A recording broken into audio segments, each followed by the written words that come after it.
This is a week about remembering those lost during the Pan Am 103 bombing on December 21st, 1988. Remembering what all these individuals were about as students, and so it's kind of hard to take yourself out of our current roles and think about, well, what if that was us, or what if we had friends that were on that flight. And it's important to remember what their legacies were and the things they could do, and kind of the importance of a human life. The Remembrance Scholars have been preparing for this week by painting windows, hanging ribbons, riding on the quad, and building a cairn similar to those found in Lockerbie. Remembrance Week begins at the candlelight vigil.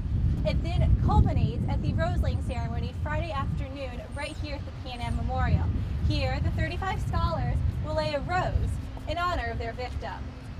Every year, when the families of our victims come and meet the new scholars this year and see all the wonderful things they do and are capable of doing, their children will never be able to do that, but they really can look forward with hope and pleasure at what others are doing in the name of their children. On Tuesday, the week continues with an open mic and a poetry reading event. On the 9th, there is a panel discussion about justice.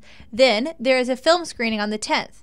Finally, on Friday, there is the rose-laying ceremony, followed by a convocation. These events seem to have a special meaning this year to everyone involved after recent incidents, including the death of Gaddafi. I think it gives a lot of people a sense of closure, and I think that's important because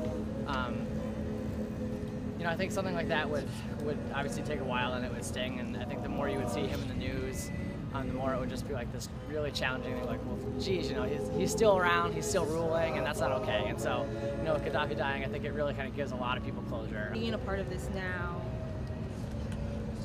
is sort of an honor, but it's also sort of a promise to help keep their lives remembered because of what they didn't get to experience, but what we do get to experience.